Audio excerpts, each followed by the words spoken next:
ओम श्री गुरुदेव दत्त. नमस्कार मित्रांनो. हिंदू धर्मशास्त्रानुसार जी व्यक्ती संकष्ट चतुर्थीला मनोभावे पूजा करते, त्याचप्रमाणे श्री गणेशाची आराधना केल्याने भक्तांना अपेक्षित फळ हे मिळत असते. फाल्गुन महिन्यातील संकष्ट चतुर्थी गुरुवार 28 मार्च रोजी म्हणजे आज आहे. तर चंद्रोदय हा 9:04 होईल. चतुर्थीला चंद्राची पूजा करतात. त्याच्या पूजेशिवाय व्रत हे अपूर्ण मानले जाते आणि चंद्रोदय झाल्याशिवाय देखील व्रत मोडत नाही. संकष्ट चतुर्थी, अंगारक चतुर्थी, गणेश जयंती या दिवशी गणपतीचे व्रत हे केले जाते. या व्यतिरिक्त तुम्ही मिठाची चतुर्थी हे व्रत देखील ऐकले असेल. नेमके हे व्रत काय आहे आणि कसे करायचे, तसेच अत्यंत असे फलदायी हे व्रत आहे. हे बघण्याआधी तुम्ही जर चॅनलवर नवीन असाल तर एक सबस्क्राईब गणपती बाप्पासाठी नक्की करा.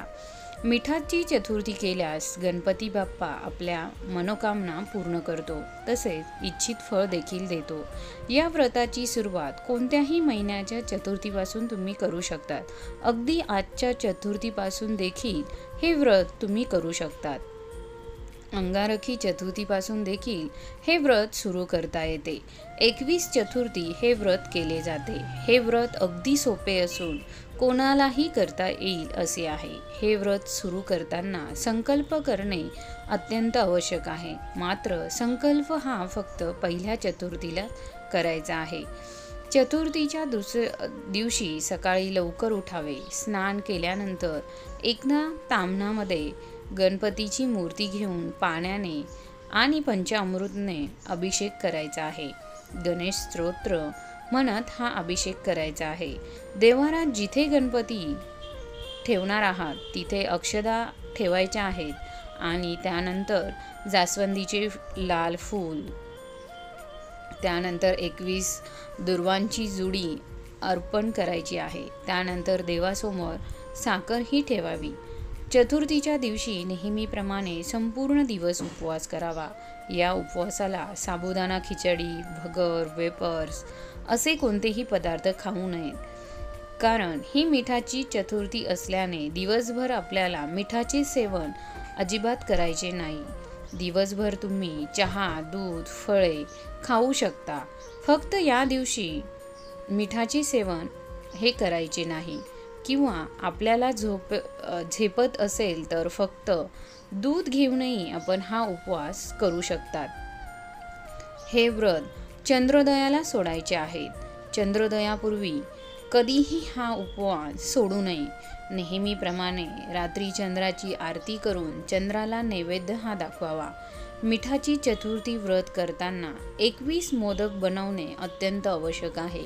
मग ते उकडीचे, तळणीचे, कोणत्याही पद्धतीने 21 मोदक हे बनवावे.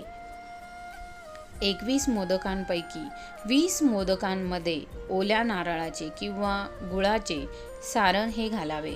मात्र एक मोदक असा बनवावा की ज्यामध्ये तुम्ही फक्त मीठ घालायचे आहे.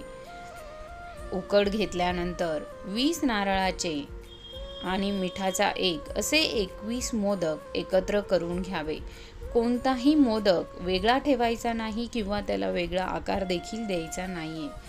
चंद्रोदयावेळी गणपतीची पूजा करून या 21 मोदकांचा नैवेद्य आपल्याला बाप्पाला दाखवायचा. गणपतीची आरती झाल्यानंतर उपवास सोडताना जमिनीवर एक आसन घ्यावे. त्या आसनावर बसावे. उपवास सोडताना नेहमी लक्षात ठेवावे की कधीही जमिनीवर बसू नये. उपवास सोडताना 21 मोदक घ्यावे आणि एक मोदक खाण्यात सुरुवात करावी. मोदक खाताना ज्यावेळी तुम्हाला मिठाचा मोदक येईल त्यावेळी तो तुमचा शेवटचा घास असेल हे लक्षात ठेवायचे. त्यानंतर जेवण करू नये. तुमचा उपवास तिथेच सुटतो. उपवास सोडताना कोणाशी बोलू नये आणि उपवास हा फक्त तुम्हाला मोदकांवरच सोडायचा आहे. शिल्लक राहिलेले मोदक म्हणजे मिठाचा मोदक राहिल्यानंतर शिल्लक राहिलेले मोदक आपल्या घरच्यांना प्रसाद म्हणून द्यावे. बाहेरच्या कोणत्याही व्यक्तीला हे मोदक देऊ नये. असे 21 चतुर्थी हे व्रत करायचे आहे. हे व्रत केल्यास तुमच्या सर्व इच्छा पूर्ण होतील. मित्रांनो, व्हिडिओ आवडला असेल तर एक सबस्क्राईब गणपती बाप्पासाठी नक्की करा.